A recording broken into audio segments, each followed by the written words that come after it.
안녕하십니까? 저는 자영업을 하고 있는 40대 싱글 남성입니다.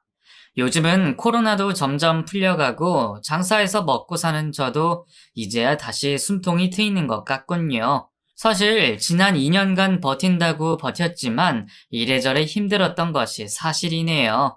저같이 장사하시는 분들이야 다들 그렇겠지만은 작년 한 해는 제게는 유난히 어려운 시기였던 것 같습니다. 제게 별로 좋지 않은 일이 찾아왔기 때문이죠. 솔직히 자랑할 만한 일도 아니고 내 무덤 내가 팠다 싶어서 말하고 싶지는 않았으나 혹시 어딘가에 저같이 바보 같고 불쌍한 영혼이 있지는 않을까 하여 이렇게 사연을 보내봅니다. 젊었을 적 저는 참 별 볼 일 없는 인간이었습니다. 어려운 집안 환경 탓에 고등학교도 겨우 나왔고 어려서부터 우유 배달과 신문 배달을 하면서 생활비를 벌어다 썼었죠. 돈이라면 먹고 죽을 애도 없을 집구석이었기에 저뿐 아니라 우리 집 형제들은 다들 힘든 삶을 살아야 했습니다. 그러다가 20살 되고 얼마 안 있어 부모님이 일찍 돌아가시고 그 뒤로 형제들은 모두 자기 먹고 살 길 찾아 뿔뿔이 흩어지게 되었습니다. 애초부터 살가운 형제 사이도 아니었지만 부모님마저 돌아가신 뒤에는 정말 연락 한번 하고 살 일이 없었네요. 아마 저뿐만 아니라 다들 먹고 살기 바빠서 무소식이 희소식이라 하고 살았을 겁니다. 그렇게 어쩌다 보니 세상 천지 의지할 곳 하나 없이 살게 되었네요. 그놈의 돈이라는 게 뭔지 참 지긋지긋하면서도 없으면 없어서 서글픈 현실이지 않습니까? 그래서 저도 어려서부터 목표는 오로지 하나였습니다. 무슨 일을 하더라도 제발 남들만큼 벌어먹고 살자였죠. 배고프고 서러운 적이 한두 번이 아니었기에 죽기 전에 하루만이라도 제발 돈 걱정 없이 떵떵거리며 살아보고 싶었죠. 하지만 날 때부터 가진 게 없었으니 남들만큼 기회를 얻기도 쉽지 않았고 저는 그렇게 밑바닥부터 천천히 시작했습니다. 가진 게 아무것도 없지만 그땐 젊은 게 제 유일한 재산이었네요. 머리 쓰는 건 할 줄 모르니 사무직은 당연히 꿈도 못 꾸고 그나마 건강한 몸뚱이 하나 믿고 열심히 살았습니다. 새벽 시장에서 물건 옮기는 일도 해보고 택배 상하차도 하고 노가다도 해보고 몸 쓰는 일은 아마 거진 다 하고 살았을 겁니다. 일하고 들어오면 피곤해서 쓰러져 잠밖에 자질 못하니 그만큼 저축하기는 쉬웠죠. 통장에 차곡차곡 돈이 쌓이는 걸 보면서 저는 제가 바른 인생을 살아가고 있다고 믿었습니다. 결혼이고 연애고 꿈도 꿔보지 못하면서 그저 돈만 모으면 행복한 줄 알았죠. 그런데 가족도 없고 친구도 없고 연인도 없이 그냥 혼자 세상에 버려진 듯 살아가다 보니 어느 날 이게 무슨 인생인가 싶은 생각이 드는 겁니다.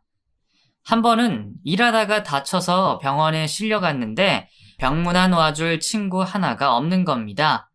저더러 보호자 없냐 묻는 간호사한테 뭐라 말할지도 모르겠고 혹시 내가 잘못해서 죽기라도 했으면 정말 어떻게 되는 건지 그제서야 아찔한 생각이 들더군요. 그때부터 저도 조금씩 인생을 배워가기로 했습니다. 당장 내일 죽더라도 아쉽지 않게 살기로 말이죠.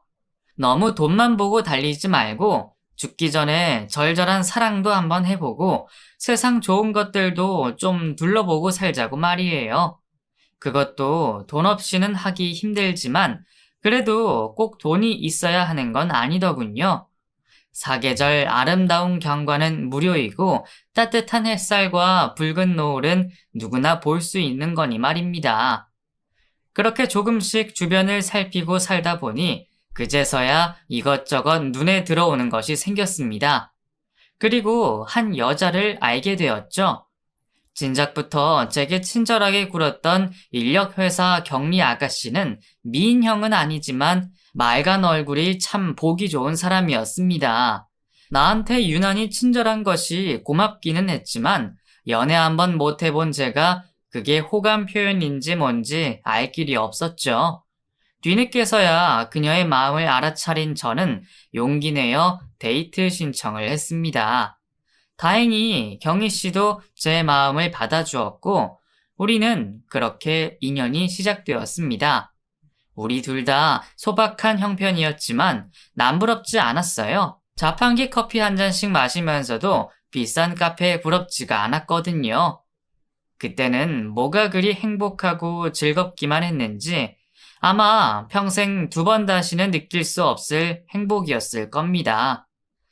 그렇게 연애를 하던 저희는 어느새 결혼을 약속했습니다. 제가 경희에게 많은 것을 해줄 수는 없겠지만 같이 있어서 행복하다면 그걸로 될 거라 생각했죠. 어차피 둘 다 비슷한 사정에 반대하는 사람도 없었고 우리만 좋으면 같이 살아보자 말했습니다. 지금 생각하면 정말 멋대가리 없는 청혼이었는데 그걸 좋다고 덥석 받아준 경희에게 참 고맙네요. 그렇게 저희는 둘이 모은 돈을 탈탈 털어 방 2개짜리 신혼집을 얻었고 결혼 생활을 시작했습니다. 혼수라고 할 만한 건 별로 없었어요. 서로 쓰던 물건들 들고 왔었고 그나마 신혼이라고 같이 밥그릇과 국그릇을 고르러 다닌 게 전부였네요. 나란히 놓인 공기 2개를 보고 결혼했다며 서로 끌어안고 좋아하던 우리였습니다. 결혼식 없이 혼인신고밖에 못하고 살았지만 언젠가 돈 많이 벌어서 결혼식도 올리고 신혼여행도 가자 말했죠. 결혼하고 난 뒤 작게 장사를 시작하게 된 저는 매일 바쁘게 일을 해야 했습니다. 혼자 음식 만들어서 배달도 하고 계산도 하고 몸이 10개라도 모자랄 지경이었죠. 그래도 내 가게에서 내 장사를 한다는 게 참 행복했습니다. 아직은 큰돈 만질 수는 없지만 그래도 언젠가는 마누라 호강시켜줄 수 있지 않을까 희망을 품었죠. 물론 경희는 돈이 중요한 게 아니라 말했지만 저는 제가 사랑하는 사람에게 뭐라도 하나 더 해주고 싶은 심정이었습니다. 그렇게 저희는 서로 기대고 보듬으며 열심히 살아갔습니다. 아이 욕심도 당연히 있었습니다. 사랑하는 부부 사이에 서로 닮은 자식을 낳는다는 게 얼마나 행복한 일이겠어요? 가게 자리만 잡히면 목돈만 생기면 계속 미루다 보니 여태 아이가 없었네요. 그래도 아직 한참 젊으니까 아이는 언제라도 만들면 될 거라 생각했고 당장은 돈 벌어서 여유를 만드는 게 더 중요한 일이다 싶었습니다. 어느덧 결혼 5년 차가 되었던 저는 이제 겨우 숨통이 트이겠다 생각했고 우리도 30 나이가 넘었으니 더는 미루지 말고 아이를 갖자 생각했죠. 아이를 참 좋아하던 아내는 제게 아들을 가지고 싶은지 딸을 가지고 싶은지 몇 번이나 물어보곤 했습니다. 그때마다 저는 아들이든 딸이든 좋다고 했고 아내는 둘 다 가지고 싶다 말했죠. 임신을 준비하며 병원에서 처방받은 엽산을 열심히 챙겨 먹던 아내였습니다. 언제 아이가 찾아올지 매일 태몽을 기다리던 사람이었죠. 하지만 하늘이 참 무심하셨습니다. 이제 겨우 집사람 마음 편하게 해줄 수 있겠다 싶었던 그때 아내에게 사고가 찾아오고 말았습니다. 아내가 차에 치여 병원에 있다는 소식에 가게 문도 잠그지 않고 뛰어간 저는 이미 의식이 끊어진 아내의 차가운 손을 붙잡을 수밖에 없었습니다. 전혀 예상하지 못한 갑작스러운 사고에 저는 아내와 마지막 인사를 나눌 수도 없었죠. 남들 쉬는 주말, 가게 문 연다고 나가야 했던 저를 보며 아쉬워하던 것이 아내의 마지막 얼굴이었습니다. 오랜만에 가게 열지 말고 데이트하자는 말을 그냥 들어줄 걸. 저는 그날따라 아내가 괜히 투덜댄다 생각하고 집을 나왔죠. 그러다 제가 없는 사이 답답했는지 집을 벗어나 거리를 걷던 아내가 웬 낯선 차량에 치여 죽었습니다.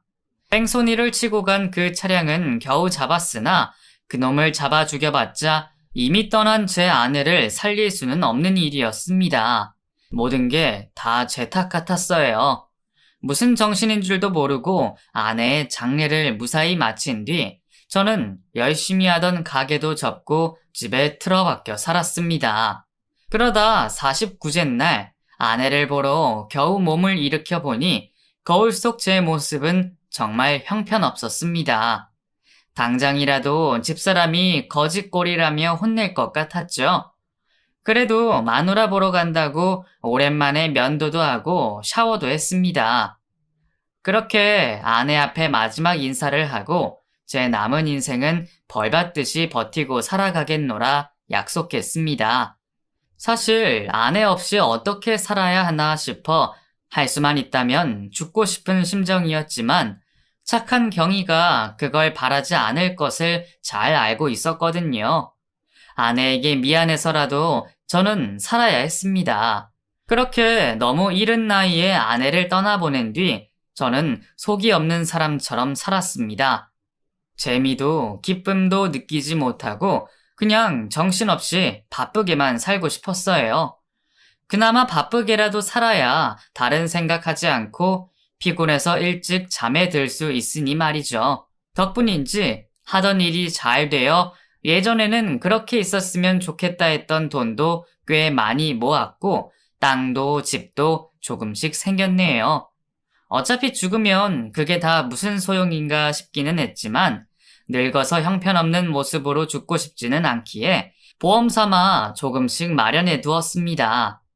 그렇게 10여 년이 흘렀고 저는 40 중반의 아저씨가 되어 있었네요. 아내를 떠나보낸 지도 벌써 한참이지만 제 평생 여자는 경이 하나뿐이었습니다. 남자 혼자 사는 게 추한지 주변에서는 여자 좀 만나보라며 얘기들이 참 많았습니다. 소개시켜준다는 사람도 있었고 내가 혼자인 줄 알고 다가오는 여자들도 꽤 있었죠. 아내가 죽었을 때가 제 나이가 겨우 31, 2 정도였으니 혼자 늙어 죽기에는 젊은 나이기는 했죠. 하지만 아내에게 미안한 생각에 누구를 만나볼 생각을 못했습니다. 호강 한번 못 시키고 마누라 떠나보낸 놈이 무슨 낯짝으로 새 인생을 살까 싶어서 말이에요. 가끔 무척 외롭고 적적할 때가 있었지만 40 넘어 누구를 만나기도 쉽지 않고 그냥 다 포기하고 살려고 했어요. 그런 제가 40 다 넘어 새로운 사랑을 찾게 될 줄 누가 알았겠나요? 다들 만나봐라 할 때는 눈에 들어오지도 않더니 우연히 만난 미숙 씨에게 저는 마음이 흔들렸습니다. 우리 가게 근처에서 옷장사를 시작하게 된 미숙 씨는 제게 밝은 모습으로 인사를 건넸습니다. 안녕하세요. 저 여기 옷가게 차리게 된 사람인데요. 앞으로 잘 좀 부탁드립니다. 사실 처음에는 내 또래인 줄도 몰랐어요. 저는 벌써 배불뚝 나온 40대 아저씨인데 미숙 씨는 옷가게 사장답게 날씬하고 스타일도 좋았거든요. 그래서 아마 30 중후반 정도 되지 않을까 생각했습니다. 그런데 알고 보니 40 된 내 또래라는 것을 알고 좀 반갑기까지 하더군요. 그래봤자 제가 뭘 하겠냐마는 그래도 오랜만에 이성과 인사를 나눠 괜히 설레었죠. 미숙 씨는 참 착하고 성격도 좋았습니다. 처음 하는 장사라 어려운지 월세도 겨우 낸다 그러면서 매달 여기저기 기부도 하더군요. 자기에게 쓰는 것을 아끼면서도 남들에게 베풀 줄 아는 미숙 씨를 보니 저는 일찍 떠나보낸 집사람 생각이 났습니다. 그 사람도 참 착한 사람이었는데 그런 생각을 해서 그런지 저는 언제부터인가 미숙 씨에게서 경의를 떠올리게 되었습니다. 그 뒤로 미숙 씨는 제게 이런저런 일을 부탁하며 저희는 부쩍 친하게 지내게 되었습니다. 가게 문을 닫고 같이 술 한 잔씩 나누기도 하고 둘 다 혼자 사는 처지에 먹을 것을 나누거나 하기도 했습니다. 그러다 저를 오빠 오빠 하며 따르게 된 미숙 씨는 자기 사연도 먼저 말해 주었죠. 오빠는 가게도 잘 되고 아쉬울 거 없는 것 같은데 왜 여태 혼자야? 나? 내가 말 안 했었나? 나 결혼했었어. 그 사람이 먼저 떠나서 그 뒤로 쭉 혼자인 거지. 노총각은 아니지. 어머, 몰랐어. 왜 말을 안 했어? 글쎄, 말을 했는지 안 했는지도 몰랐네. 벌써 10년도 넘었고, 나한테는 익숙한 일이잖아. 사실, 나도 우리 남편 먼저 보냈어. 뭐? 정말이야? 얼마나 됐니? 나는 아직 얼마 안 됐어. 이제 겨우 3년? 남편 죽고는 정신없이 살다가 이제 겨우 숨쉬고 살아보려고 하는 중이야. 그래서 살던 동네에서 이사도 오고 안 해본 옷장사도 시작했지. 자식이라도 낳았으면 자식 보고 살기라도 할 텐데 하나 있던 남편이 죽고 나니까 정말 살아가기가 싫더라고. 나도 이런 얘기는 오빠한테 처음 하네. 솔직히 이런 얘기 누구한테 하겠어. 친구들도 가족들도 안 겪어본 사람들은 이해 못하는 일이잖아. 그렇지. 나도 그 맘 잘 알지. 다들 불쌍하게는 여기지만 직접 겪지 않으면 평생 모를 고통이지. 같은 사연을 겪은 우리는 서로에게 동질감을 느꼈습니다. 사실 그동안 아내 먼저 보내고 저를 동정하는 사람들은 많았지만 다들 제 속을 알지는 못했어요. 그런데 처음으로 내 고통을 알아주는 사람을 만나니 저도 모르게 마음이 열리더군요. 그 뒤로 저희는 동네 친구처럼 좋은 오빠 동생으로 지냈습니다. 미숙이에게 문제가 생기면 달려가서 제 일처럼 발벗고 나서주고 기쁘고 힘든 일이 있을 때마다 항상 옆에 있어 주었죠. 그러다 보니 남녀 사이에 마음이 생기는 건 정말 시간 문제였습니다. 처음에는 그저 좋은 친구라 생각했던 저희가 결국 결혼까지 생각하게 되었네요. 솔직히 저도 뒤늦게 그런 결정을 하기가 쉽지 않았습니다. 전처에게 미안한 마음도 있었고 내가 늦은 나이에 결혼을 하고 가정을 꾸린다는 게 잘할 수 있을까 부담이 되었죠. 그럴 때 미숙이가 제게 용기를 주고 저를 붙잡아 주었습니다. 오빠, 나도 전 남편 먼저 보내놓고 다시 가정을 꾸린다는 게 너무 두렵고 걱정돼.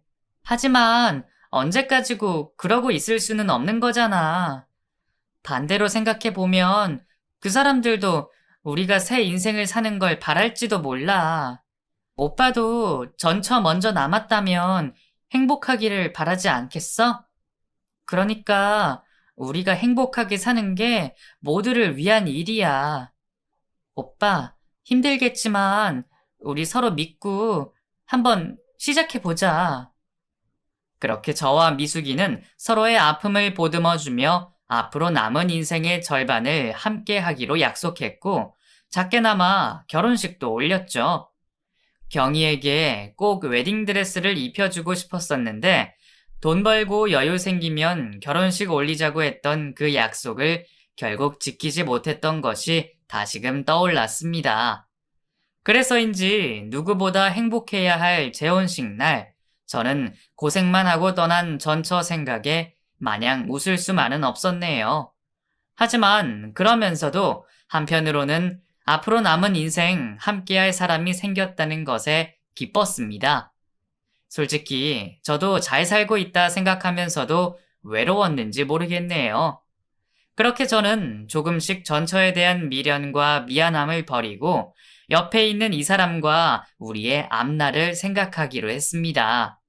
자식도 가져보고 싶었고 저도 남은 인생 남들 다 누려보는 행복을 경험해보고 싶었습니다. 하지만 그럼에도 제가 전처를 아주 지울 수는 없었죠. 제사 챙겨줄 식구도 없는 사람이라 재혼을 했더라도 그 사람 재산은 제가 챙겨야 했거든요. 미숙이 너한테는 미안한 일이지만 우리가 결혼을 하더라도 전처 제사를 내가 좀 챙겨줘야 해. 그 사람이 부모님 일찍 떠나시고 외동에 나 말고는 챙길 사람 없는 외로운 사람이라 미숙이 너한테 도와달라는 건 아니고 그냥 1년에 한 번씩 내가 제사하는 걸 이해만 해달라는 거야. 물론 어려울 수 있는 부탁이지만 나도 마음 편히 행복하려면 먼저 떠난 사람 위해서 그 정도는 해줘야 하지 않을까? 그럼 당연히 이해하지. 설마 내가 그거 하나 이해 못할까봐? 물론 나는 전 남편 제사 챙겨야 하는 건 아니지만 오빠가 그런다는 걸 어떻게 이해 못하겠어. 그러지 말고 올해부터는 내가 도와줄 테니까 같이 해. 나도 경희 씨한테 고마워하는 입장이잖아. 아내는 그런 저를 그저 이해만 해주는 것이 아니라 자신이 먼저 거들어 성심성의껏 전처의 제사상을 챙겨주었습니다. 저와 제 전처를 위해 그렇게까지 해주는 아내를 본 저는 그 사람을 더 깊이 생각하지 않을 수가 없었죠. 제가 달리 해줄 건 없고 그동안 혼자 쓰며 모아둔 재산도 제 여유도 다 그 사람을 위해 쓰고 싶었습니다. 안 그래도 재주도 없는 장사하겠다고 고생하던 사람이라 결혼한 뒤에는 당장 일부터 관두라고 했죠. 미숙이 너도 그 일 하고 싶어서 했던 거 아니잖아. 돈 때문이면 이제 고생하지 않아도 괜찮아. 돈이야 내가 아쉽지 않게 버는데 뭐하러 당신까지 고생하겠어. 그리고 어차피 우리 아이 가질 생각이면 몸부터 편해져야지. 아이를 위해서라도 일부터 그만두고 지금부터 병원 다니면서 우리 열심히 노력해보자.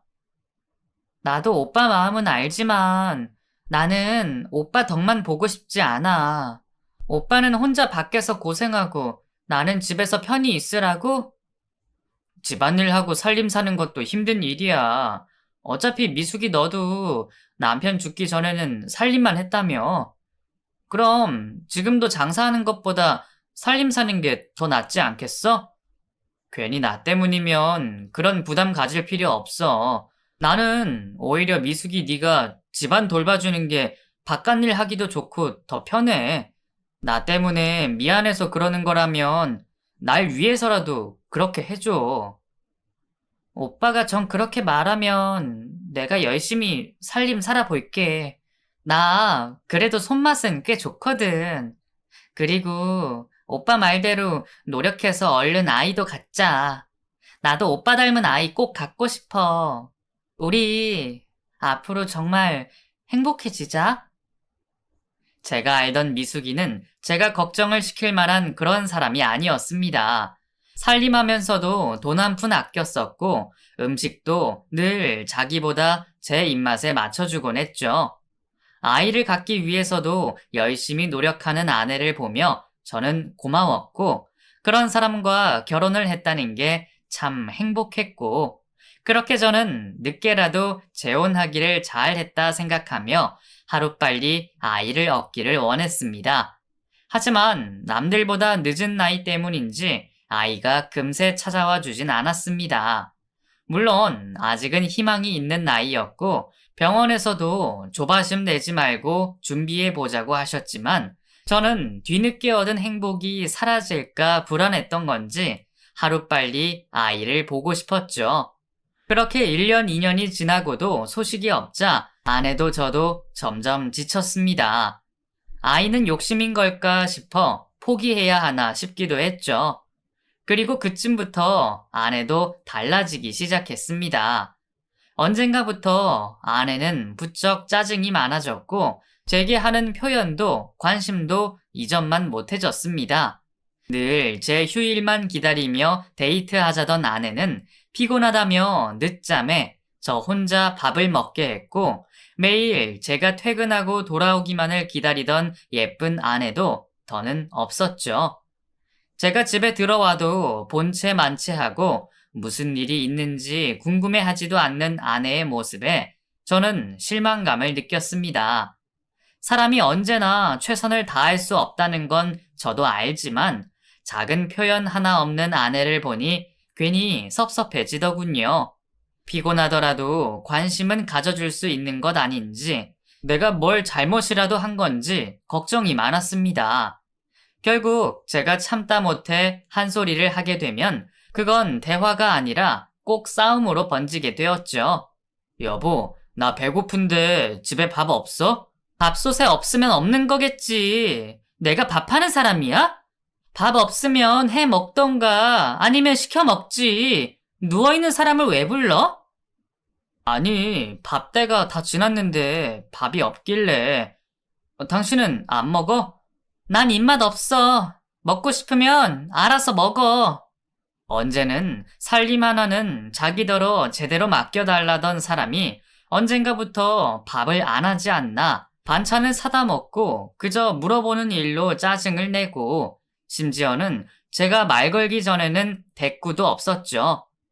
전처와는 이런 식으로 싸워본 일이 없던지라 저는 아내가 그러는 것이 너무나 당황스러웠습니다.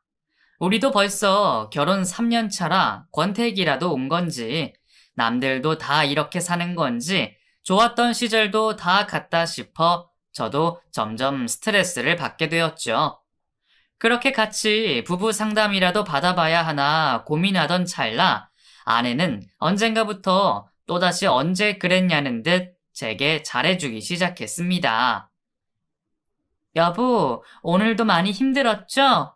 얼른 씻고 와. 밥 먹자. 늦었는데 먼저 안 먹었어? 당신도 안 먹었을 텐데 내가 어떻게 먹어?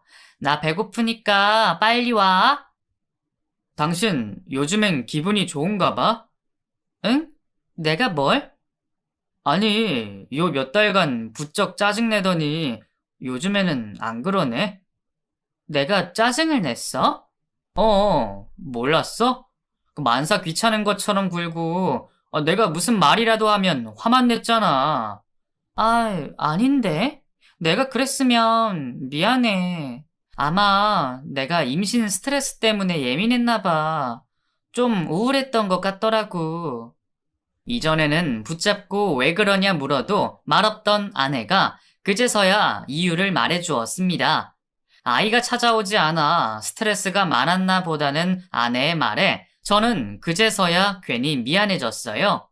내가 괜한 욕심을 부렸는지 그걸로 아내를 스트레스를 받게 했는지 싶었죠. 그것 때문에 스트레스였구나. 미안해. 나는 그것도 모르고 섭섭했네. 근데 나 애는 꼭 없어도 돼. 이 나이에 욕심부릴 생각도 없고 애초에 당신 만나기 전에는 재혼은 꿈도 꾸지 않았었잖아. 나는 당신이랑 지금처럼 행복하게만 지내면 좋겠어. 그러니까 당신도 그런 걸로 괜히 스트레스 받지 마. 알겠지? 고마워. 역시 오빠밖에 없다. 나도 앞으로 짜증내지 않고 오빠 잘 챙길게. 그동안 내가 오빠한테 소홀한 것 같아서 미안했어. 역시 제 아내가 그럴 리가 없었죠. 착하고 순진했던 사람이 왜 달라졌나 싶었더니 모두 임신 스트레스 때문이었던 모양입니다. 아내는 그날 이후로 반성한다며 제게 더욱 잘해주려 노력했고 매일 같이 마트에 장을 봐서 제 저녁상을 차려주었어요. 오빠, 오늘은 갈비 사와서 내가 직접 재워줄게. 나만의 특제 양념 기대해. 갈비? 그거 힘들잖아. 그냥 되어 있는 거 사지. 뭐하러 힘들게 그래. 아니면 오랜만에 나가서 외식이라도 할까? 아니야. 내가 정성 들여서 직접 해주고 싶으니까 그렇지. 밖에서 사 먹는 것보다 집밥이 좋잖아. 그리고 요즘 코로나도 위험하고 그냥 내가 직접 해줄게. 나는 괜히 당신 고생할까봐 그렇지. 그럼 저녁 기대할게. 응, 오빠, 내가 맛있게 해놓을 테니까 일 열심히 하고 와.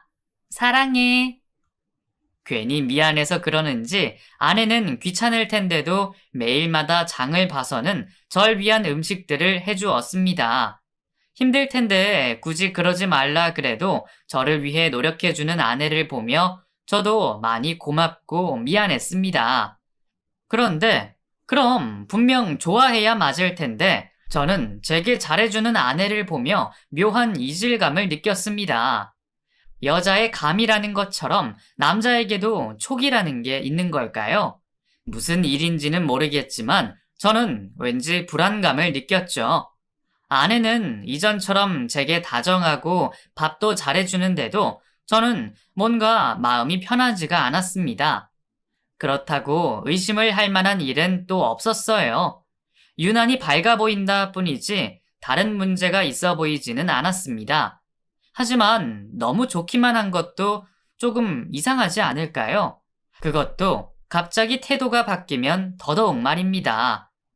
묘하게 들떠 보이고 콧노래를 부르는 것이 제가 모르는 특별한 일이 있는 건 아닐지 궁금했습니다. 당연히 아닐 거라 생각하면서도 저는 왠지 아내가 의심스러웠습니다. 하지만 다른 사람은 몰라도 아내는 의심을 할 만한 사람이 아니었어요. 친구들을 자주 만난다거나 모임 같은 걸 하는 것도 아니고, 낮에는 살림하고 장보러만 다니며 제가 쉬는 날에는 늘 저와 함께 있었으니까요. 차 끌고 가봤자 근처 대형마트나 백화점뿐이었기에 저는 다른 의심을 할 수가 없었습니다.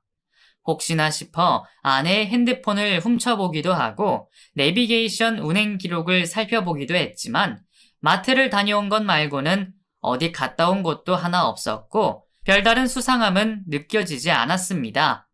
분명 아니라고 제 눈으로 직접 확인했음에도 저는 계속 뭔지 모를 찝찝함을 남겨둬야 했습니다. 마치 화장실 갔다가 제대로 처리를 하지 않고 나온 그런 기분이었죠. 불안함에 의심까지 해놓고 정작 건진 게 없자 저는 안심보다는 죄책감이 들었습니다. 아무 잘못 없는 아내를 내가 의심하고 있었던 건지 제 스스로가 미친 건 아닌가 싶었죠. 그렇게 저의 찝찝함이 뭔지 모른 채로 여전히 다정하고 착한 아내의 내조를 받던 저는 그 이상함이 무엇일지 조금 다가설 수 있게 되었습니다.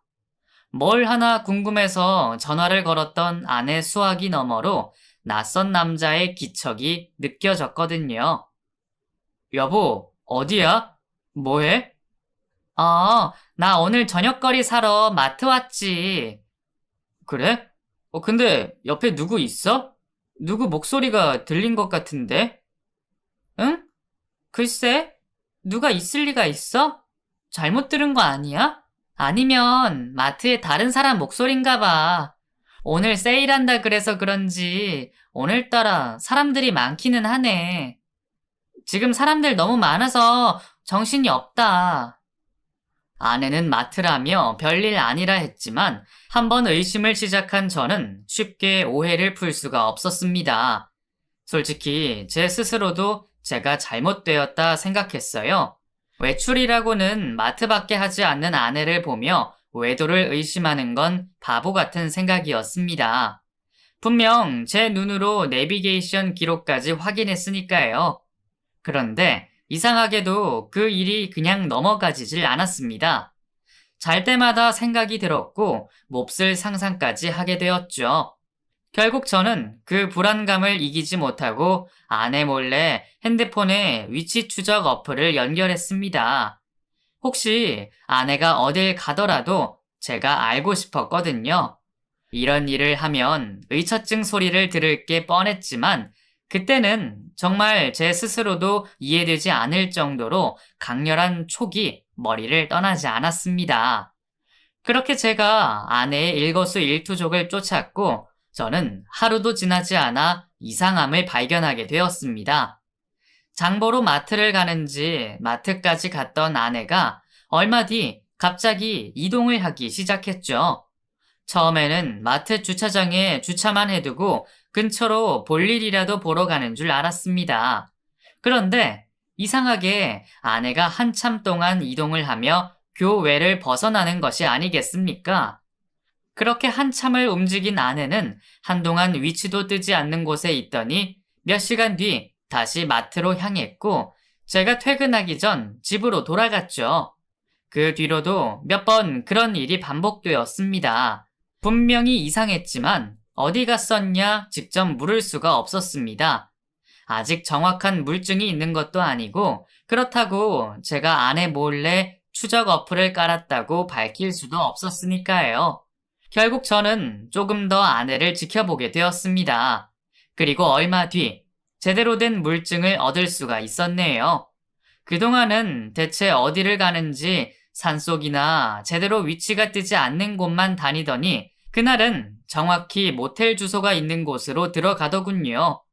요즘은 위치 추적 기술이 좋아 웬만하면 오차 범위가 없는 데다가 거기는 주변에 그 모텔 말고는 아무것도 없는 지역이었어요.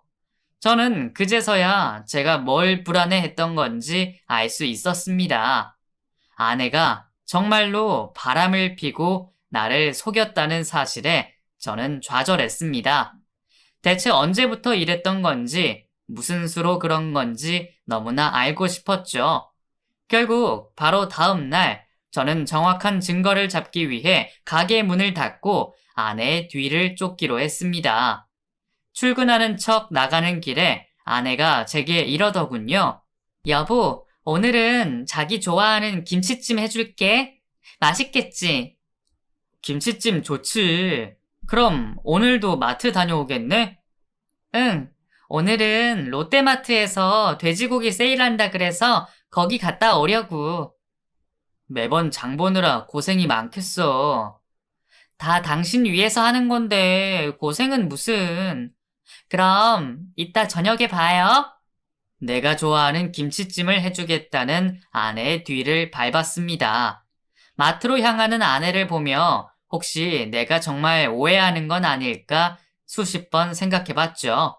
하지만 이상한 일이 그렇게나 겹칠 확률이 대체 얼마나 될까 싶었습니다. 그렇게 아내의 뒤를 쫓아 몰래 마트 주차장까지 들어갔고 아내가 주차를 하고 내리는 것을 목격했습니다. 마트에 장 보러 간다기에는 너무 화려한 아내의 차림에 제 의심은 더해졌고 차에서 내린 아내가 다른 차량으로 옮겨 타는 것을 목격한 순간 저는 모든 확신을 가질 수가 있었습니다. 아내가 탄 차가 출발하려던 순간 저는 그 차 앞으로 뛰어들었습니다. 김미수, 이놈이 정육점 사장이냐? 마트에서 장 본다 그러더니 둘이 어딜 가시려고?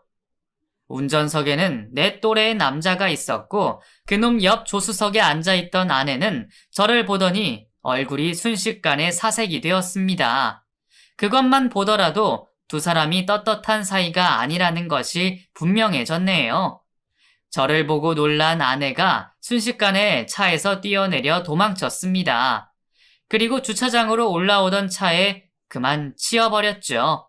순식간에 벌어진 상황에 제가 놀라 어떻게 할 새도 없이 운전석에 타있던 그놈이 사고난 아내를 보며 뛰어가더군요. 미수가 괜찮아? 아, 아파. 다리를 다쳤나 봐.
아무리 급하다고 차가 오는 줄도 모르고 냅다 도망가는 여자나 바람난 여자 남편이 코앞에 있는데도 그 여자 챙긴다고 달려가는 인간이나 다들 참 대단하다 싶었습니다.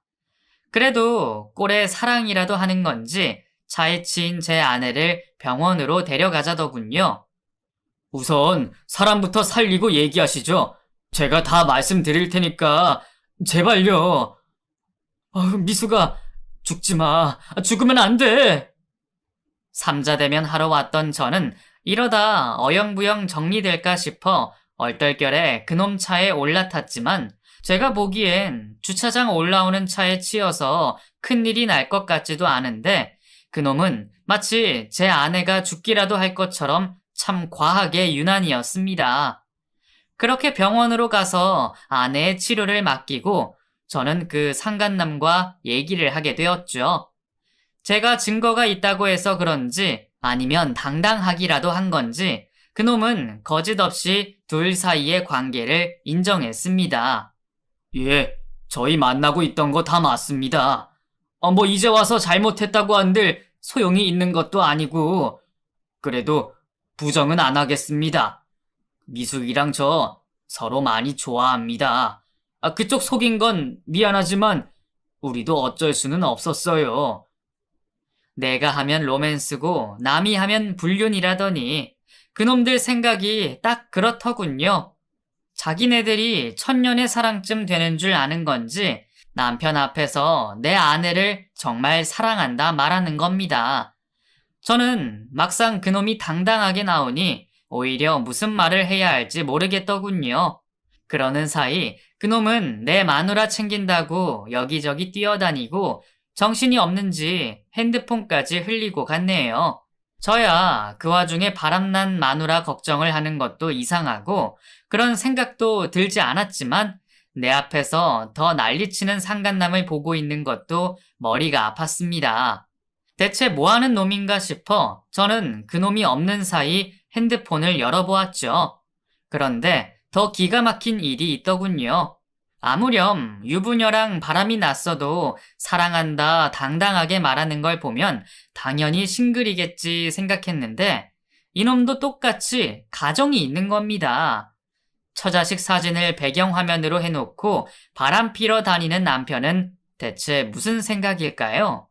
저도 제가 불쌍했지만 남편이 그런 줄도 모르고 밖에서 고생한다 걱정하고 있을 그 집 와이프를 생각하니 제가 다 눈물이 앞을 가렸습니다.